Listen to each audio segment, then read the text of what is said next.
Caro povo de Deus, nós estamos dentro desse tempo de Quaresma, nos preparando para celebrar a Páscoa do Senhor.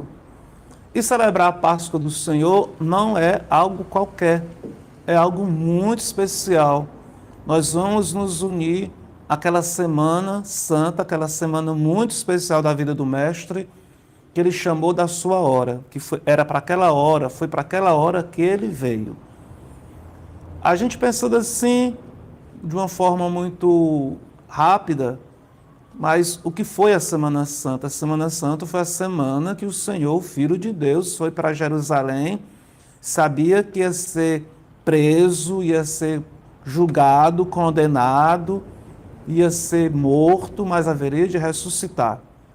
Nós estamos caminhando para essa semana em que o Senhor foi preso, que o Senhor foi condenado à morte, morreu, mas que ressuscitou. E nós nos unimos dentro desse período de Quaresma àqueles sentimentos de nosso Senhor Jesus Cristo, que sabia que ia celebrar essa Páscoa. Nós nos unimos aos sentimentos dos apóstolos que caminhavam com Cristo, e quanta aflição, quanta apreensão. Eles não sabiam como, e de fato, as coisas iam se suceder.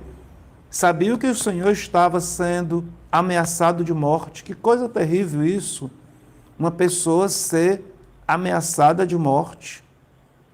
Está sendo procurada, mas não era assim uma ameaça de morte qualquer. O Sinédrio estava querendo colocar as mãos do Senhor para dar fim nele.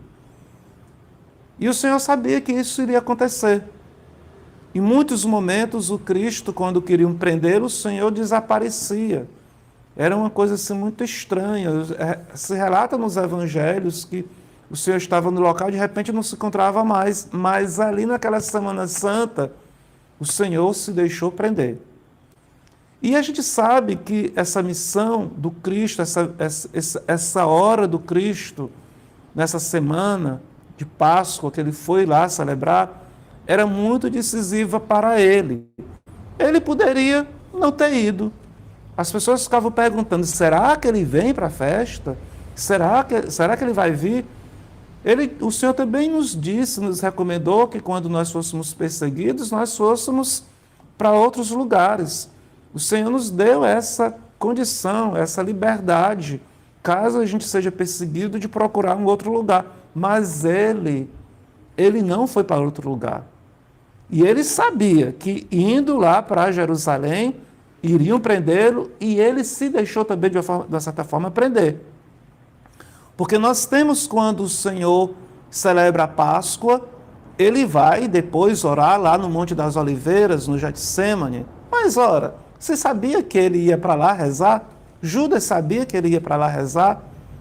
Ele poderia muito bem, depois da Páscoa, que só o fato também de celebrar a Páscoa já foi uma graça muito grande, porque naquela hora os soldados poderiam chegar lá e prendê-lo. O fato dele poder celebrar a Páscoa, poder celebrar aquela ceia de uma forma, vamos dizer, tranquila e livre, já foi um plano de Deus. E quando depois daquela celebração ele vai para o Getsêmani, ele deveria, se ele não quisesse ser preso, o Senhor iria para qualquer lugar, menos ali para o Getsêmani, para o Horto das Oliveiras. Então, o Cristo, na verdade, ele foi celebrar essa Páscoa para concluir e realizar a sua missão. Ele não fugiu da sua missão. É belo a gente ver isto, que o Senhor não fugiu da missão dele, muito pelo contrário, ele enfrentou todos os obstáculos, todas as dificuldades com muita serenidade e confiança em Deus. Então nós nos unimos nessa caminhada da Quaresma, aquela tensão, aquelas aflições que o grupo do Cristo e o próprio Cristo sofreu subindo para Jerusalém, sabendo que ele ia ser preso, que ele ia ser morto, que ele ia ser torturado, que ia ser crucificado, mas que haveria de ressuscitar ao terceiro dia. Nós também queremos, nessa caminhada, nos unir à Nossa Senhora das Dores, Nós queremos nos unir às dores de Nossa Senhora. Nós queremos nos unir à Santa Mãe de Deus. Porque também o Cristo, ele subindo para Jerusalém, sabendo que ele ia ser preso, Nossa Senhora, que na sua vida, ela foi também preparada pelo seu próprio filho, para aquela hora, ela sabia que ia ser uma hora difícil. E ela foi preparada porque nós estamos muito bem. Ali nas bodas de Caná, Nosso Senhor dizendo para Nossa Senhora, mas não chegou ainda a minha hora. Que hora era essa? Ele já deveria ter diversas vezes conversado com Nossa Senhora, sua mãe, sobre essa hora difícil, sofrida, que ele iria atravessar. Então, Nossa Senhora, sabendo de todas as perturbações, inimizades, contrariedades, controvérsias, perseguições que seu filho estava sabendo, ela sabia que estava chegando aquele momento decisivo que ela iria também atravessar com o seu filho, que o seu filho iria atravessar. Então, que o seu filho iria atravessar. Então nós vamos subindo também para a Páscoa, caminhando para a Páscoa, nos unindo a estas aflições, tanto de Nossa Senhora, como as aflições de Nosso Senhor. E nós todos também passamos, cada um de nós temos as nossas aflições, temos nossos sofrimentos, falamos tanto dessa guerra que está acontecendo, mas cada um de nós também tem suas guerras, tem seus combates. Então nós unimos, entregamos o nosso sofrimento, as nossas dificuldades nessa caminhada que nós estamos vivenciando, que nós estamos atravessando, subindo para a Páscoa do Senhor, entregando a Nosso Senhor essas nossas dores e estes nossos sofrimentos. Hoje, no texto, tanto de Daniel como no Evangelho, nós temos Daniel orando, falando sobre o pecado, os seus pecados, os pecados do seu povo, e fala num determinado momento e diz: ao Senhor cabe misericórdia e perdão. Ele faz essa referência a Deus confiando a misericórdia do Senhor. E aqui no texto do Santo Evangelho, nós temos essa mesma indicação, Nosso Senhor ensinando aos discípulos, nos ensinando, ele diz ao início: sede misericordiosos, como também vosso Pai é misericordioso.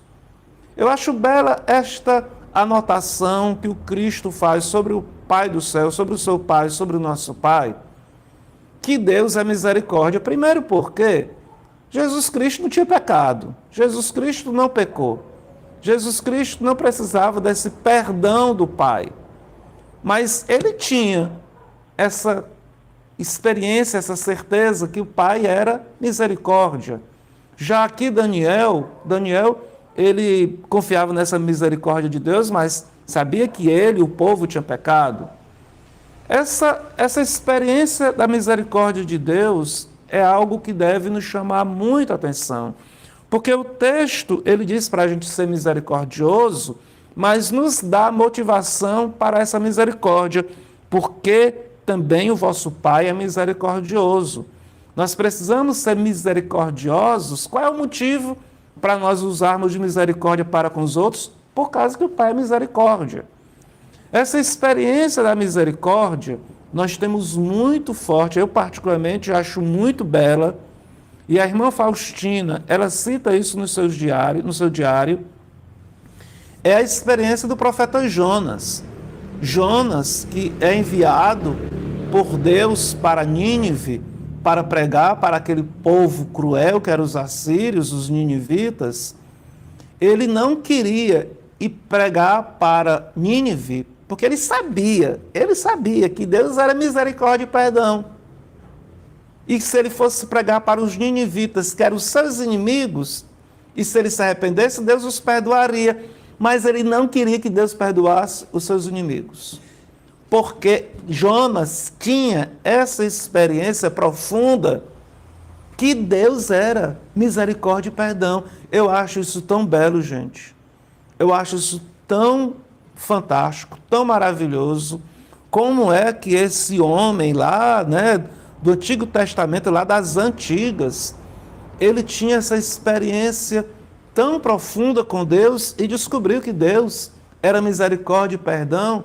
Ele deveria perceber o quanto Deus o amava, quanto Deus o ajudava, o socorria, o perdoava.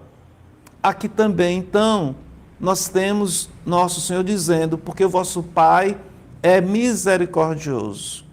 Então nós precisamos olhar para Deus Pai, não como Deus carrasco, não como Deus que quer nos açoitar, que quer nos condenar, que quer nos maltratar.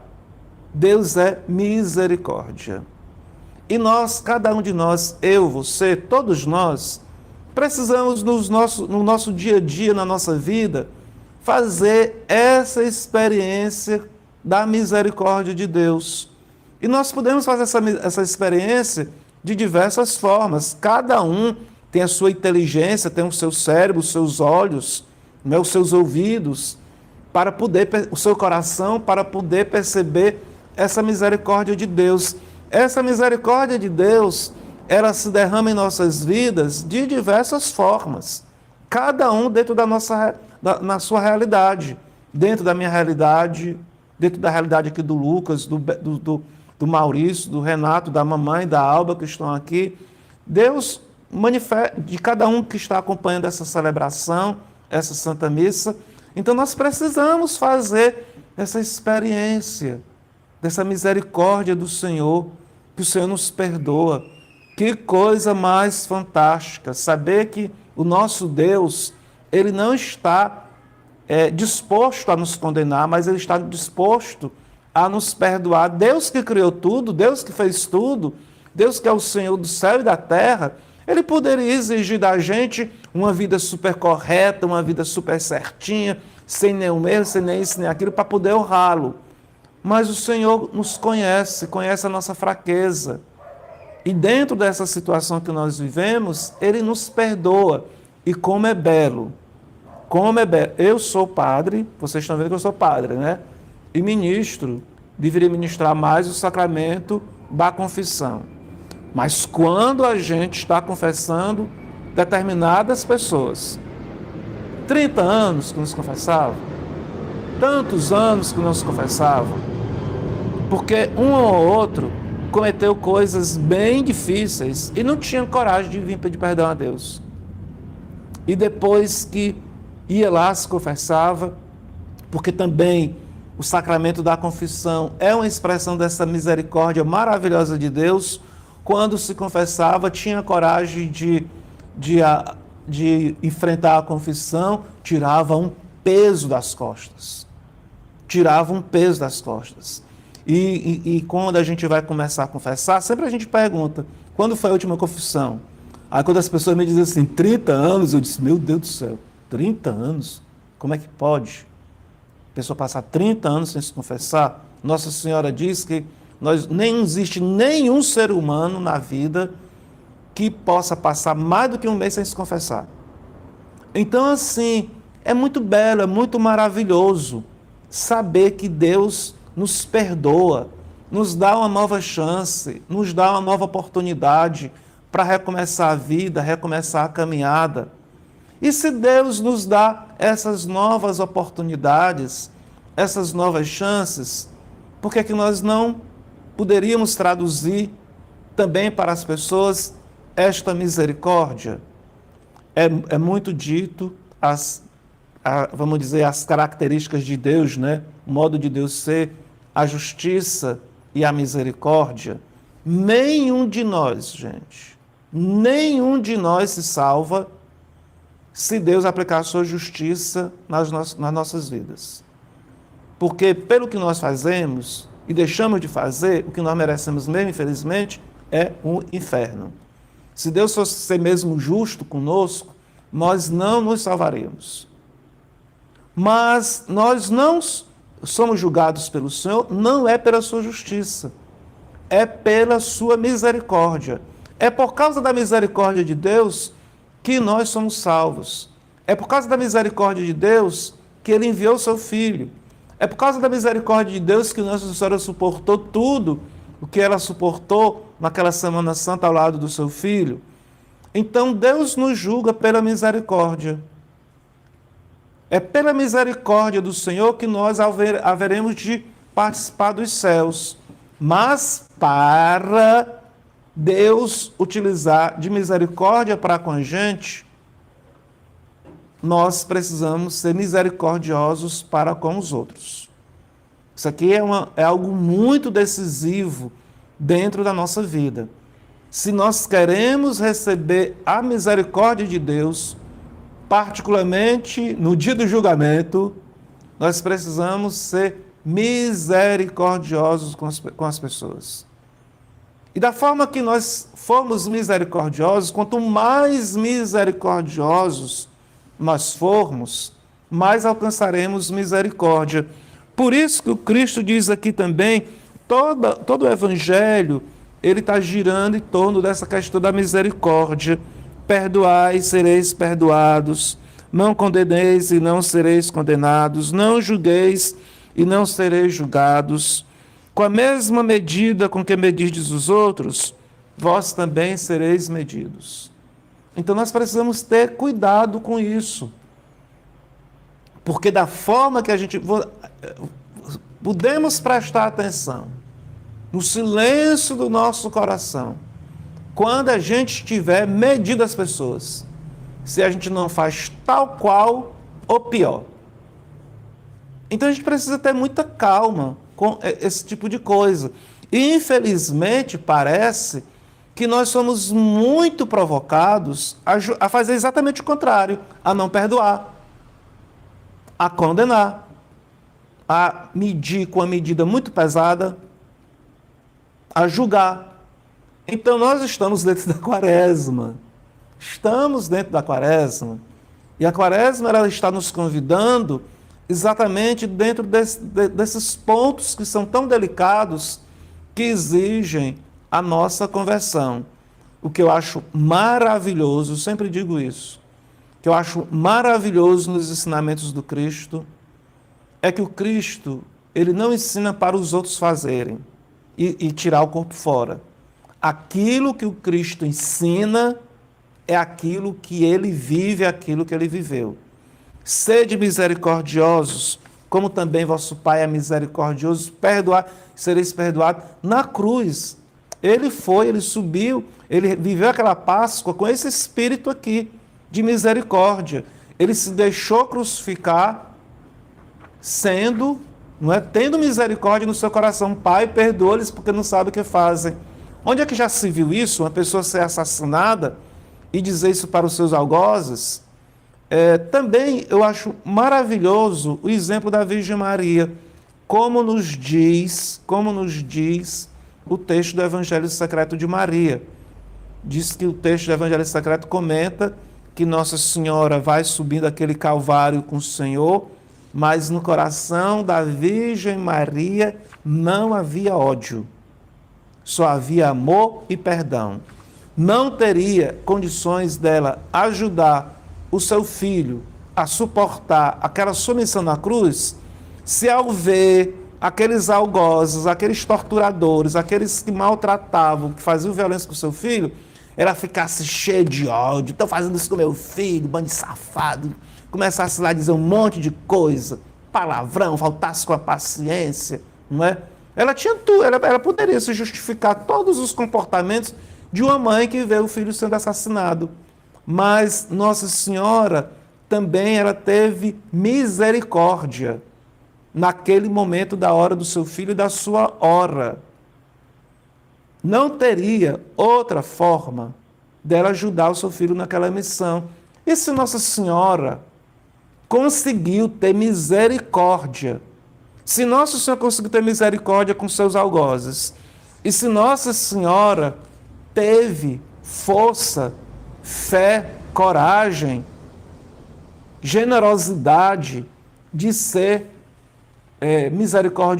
misericordiosa com os algozes do seu filho, então também nós devemos seguir o exemplo.